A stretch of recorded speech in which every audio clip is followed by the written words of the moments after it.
कि बहराइच में जो तस्वीरें आई हैं वो अपने आप में बताने के लिए काफी है कि हिंसा का एक दौर जैसे शुरू हुआ कल शाम से तो वो खत्म होता नहीं दिखाई दिया।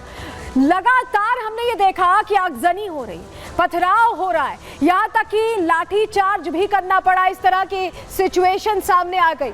हम क्यों ऐसा कह रहे हैं, चलिए जल्दी से जानकारी आपके सामने रखते हैं। हुआ क्या है चलिए जल्दी से आपको बता देते हैं। बहराइच में भारी हिंसा के बाद तनाव की स्थिति बनी हुई है। आप सुबह से तस्वीरें देख रहे होंगे। हिंदू युवक की हत्या के बाद कोहराम मच गया। हत्या क्यों हुई ये भी हम आगे जाएंगे आपको, लेकिन मैसी में हजारों लोग, हजारों की संख्या में लोग सड़कों पर दिखाई दिए। भीड़ ने दुकानों में तोड़फोड़ कर दी, आगजनी हो गई, गाड़ियों को आग के हवाले कर दिया गया। हर तरफ सिर्फ नुकसान ही नुकसान की तस्वीर सामने आई। लोगों की मांग है अब कि आरोपियों पर एक्शन लिया जाए, क्योंकि एक शख्स की जान गई। उसकी जान सिर्फ इसलिए चली गई क्योंकि वो एक शोभा यात्रा का हिस्सा था। उसकी जान पर बनाई क्योंकि वहां पर वो सिर्फ सनातनी झंडा लेकर जा रहा था। और ऐसे में पुलिस ने परिजनों को भी बात करके समझाया। उन्होंने कुछ मांगे रखी थी। उन्होंने कहा था कि कार्रवाई चाहिए। कल दुर्गा विसर्जन के दौरान ये हिंसा हुई और उसके बाद से लगातार तनावपूर्ण माहौल है यहाँ बहराइच में। यहाँ तक कि इंटरनेट सर्विस भी बंद करनी पड़ी है। लेकिन चलिए जल्दी से आपको तस्वीर दिखा देते हैं किस तरह के हालात है। आपको तस्वीर जल्दी से देख लेनी चाहिए क्योंकि बहराइच में अभी भी तनाव है। तस्वीर दिखाइए, ये देखिए हजारों लोग आप गिनती करेंगे सड़कों पर दिखाई दे रहे हैं और ये भीड़ बता रही है कि इन्हें इंसाफ चाहिए। जिस तरह से एक शख्स को मौत के घाट उतारा गया है उसके बाद ये गुस्सा भड़कता दिखाई दिया और कार्रवाई की मांग को लेकर सड़कों पर उतरते दिखाई दिए लोग। और अगली तस्वीर देखिए, ये देखिए गाड़ियों को आग के हवाले कर दिया गया। किस तरह से दंगा भड़काने की साजिश रची गई है और ये तस्वीरें बता रही हैं कि कितना नुकसान पहुंचा है। इंटरनेट बंद करना पड़ा है। अगली तस्वीर दिखाते हैं, तोड़फोड़ की तस्वीर देखिए कैसे नुकसान दुकानों को पहुंचाया गया। देखिए पूरी की पूरी दुकान आग के हवाले कर दी गई। किसी के रोजगार का माध्यम था ये। और तस्वीर आपको दिखा रहे हैं जहां बाइक शोरूम में जो गाड़ियां खड़ी थी उन्हें फूंक दिया गया। ये देखिए ये आपका बाइक का शोरूम है और गाड़ियां, नई गाड़ियों को फूंक दिया गया। ये तस्वीरें सामने आई हैं जो बता रही हैं कि कैसे नफरती सोच का अंजाम वहां के रहवासी झेल रहे हैं। हिंदू आस्था पर चोट की गई और इस तरह का माहौल बना रहा। हमारे सहयोगी राघवेंद्र वहां मौजूद थे।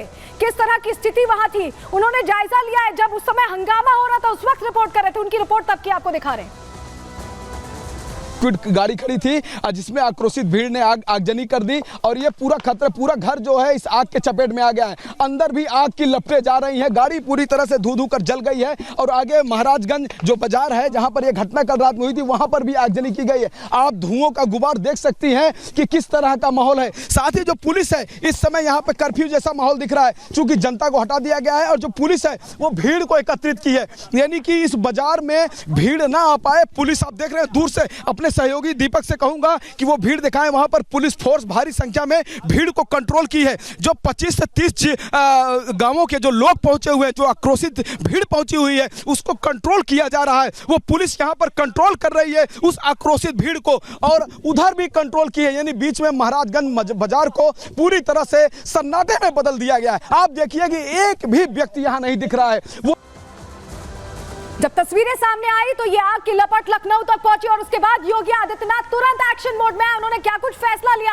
हालातों को काबू में करने के लिए, चलिए जानकारी जल्दी से आपके सामने रख दे रहे हैं। क्योंकि बहराइच में हिंसा के बाद योगी आदित्यनाथ ने सारी तस्वीर पहले देखी है। जो आप देख रहे हैं रूम, मॉनिटरिंग रूम, ऐसा ही रूम था जहां से उन्होंने वो तस्वीर देखी और बड़े अधिकारियों के साथ उसके तुरंत बाद उन्होंने हाई लेवल मीटिंग की है, बैठक की है, चर्चा की है। बहराइच हिंसा पर डीजीपी से रिपोर्ट मांगी। उन्होंने पूछा कि यह हुआ कैसे और क्यों हुआ। आज शाम योगी आदित्यनाथ को रिपोर्ट सौंपी जाएगी। समय नहीं दिया है ये रिपोर्ट तैयार करने के लिए, कम समय में रिपोर्ट देनी होगी क्योंकि इस तरह का माहौल बर्दाश्त नहीं उत्तर प्रदेश में। योगी ने बड़े ऑफिसर्स की पूरी फौज भेज दी है बहराइच हालातों को कंट्रोल करने के लिए। और आपको बताएं बहराइच पहुंच चुके ADG law and order Amitabh Yash और इसके अलावा होम सेक्रेटरी संजीव गुप्ता को भी बहराइच भेजा गया, यानी बड़े अधिकारी पहुंच चुके हैं। डीजीपी प्रशांत कुमार भी बहराइच जा रहे हैं, उन्हें भी निर्देश दे दिया गया है क्योंकि जिस तरह की तस्वीर सामने आई है उससे हर कोई हैरान है। सीएस मनोज सिंह भी बहराइच जा सकते हैं, ये जानकारी मिल रही है। तो आप समझिए बैठक के बाद सीधे सख्त निर्देश दिए गए हैं कि कार्रवाई की जाए और सख्त कार्रवाई की जाए। इसको लेकर निर्देश जारी कर दिया गया योगी आदित्यनाथ की तरफ से। आपको यह भी बताएं कि जो लापरवाह पुलिसकर्मी है जिनकी मौजूदगी में यह सब हुआ है उन पर भी कार्रवाई हो गई, सस्पेंशन कर दिया गया है, तुरंत सस्पेंशन किया गया। चलिए जल्दी से आपको तस्वीर हम दिखाने जा रहे हैं। ये तस्वीर आपके लिए देखना इसलिए जरूरी है कि योगी आदित्यनाथ आदित्यनाथ कैसे एक्शन मोड में आ गए। देखिए तस्वीर आप देख रहे हैं, ये बड़े अधिकारियों का पूरा जखीरा उतर चुका है। पीएससी की 6 कंपनीज पहुंच चुकी हैं और सिर्फ पीएससी की 6 कंपनीज नहीं, हर इलाके में, हर एक इलाके में कड़ी निगरानी रखी जा रही है जिससे कोई गलती अब ना हो। ADG law and order Amitabh Yash खुद मौके पर पहुंचे हुए हैं और वो ये रिवॉल्वर लेकर बता रहे हैं, लोगों को बता रहे हैं कि कार्रवाई करनी है, एक्शन लेना है। पुलिस महकमे को भी संदेश दे रहे हैं और साथ ही जो उपद्रवी हैं, जिन्होंने हिंसा की है, जिन्होंने आगजनी की है, उन्हें भी संदेश दे रहे हैं कि पुलिस आ चुकी है मैदान में, कार्रवाई होगी। तस्वीर देख रहे हैं आप, ये सीधे सीधे चेतावनी है, ये सीधे सीधे चेतावनी है। ये ADG law and order Amitabh Yash आप देख रहे हैं और देखिए रिवॉल्वर हाथ में, कह रहे हैं कि तुरंत कार्रवाई होगी। ये सीधा मैसेज है उन हंगामा करने वालों को भी और उन पुलिसकर्मी को भी जो सुस्ती बरत रहे हैं। और एक और तस्वीर देखिए, ये देखिए यहाँ पर पुलिस को हल्का बल प्रयोग भी करना पड़ा क्योंकि बहुत भारी संख्या में आपको लोग यहाँ पर नजर आ रहे हैं, लोगों की भीड़ नजर आ रही है। और सवाल यही है कि आखिर विसर्जन होने जा रहा था, एक त्योहार चल रहा है, उस दौरान इस तरह की हिंसा क्यों की गई, जिसके बाद लोग सड़कों पर उतरे हैं। तस्वीर हम आपको दिखा रहे हैं, लाठीचार्ज हल्का करना पड़ा है भीड़ को तितर बितर करने के लिए। और आपको बताएं कि आंसू गैस के गोले भी चढ़े। अगली तस्वीर दिखाइए, अगली तस्वीर दिखाइए, आंसू गैस के गोले भी चलाने पड़े यहाँ पर क्योंकि लोग हट नहीं रहे थे, हिल नहीं रहे थे और लगातार प्रदर्शन उग्र होता जा रहा था। तो तस्वीर आपको दिखा रहे हैं जो अपने आप में सारी कहानी कह रही है। लेकिन आपको ये भी बताएं कि अब जब योगी आदित्यनाथ एक्शन मोड में आ गए, जब उन्होंने फैसला ले लिया है, तो कैसे बहराइच का एक एक कोना अब निगरानी में है। अब हर चीज की मॉनिटरिंग हो रही है।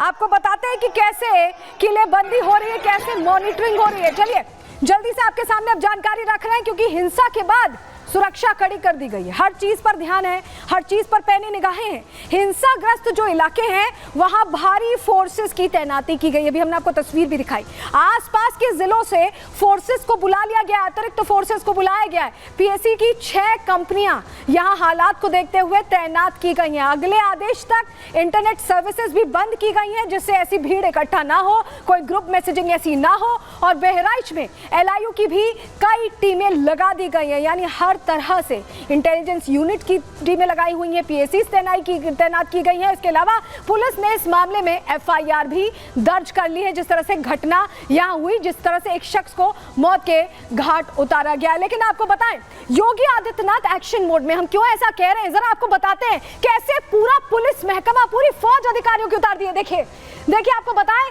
इस समय मोनिका रानी जो डीएम है बहराइच के, वो हर हालात पर नजर बरते हुए हैं। इसके अलावा आपको बताएं वृंदा शुक्ला एसपी है बहराइच की, वो लगातार पूरे इलाके में खुद हेलमेट पहने घूम रही हैं, आपने तस्वीर भी देखी होगी।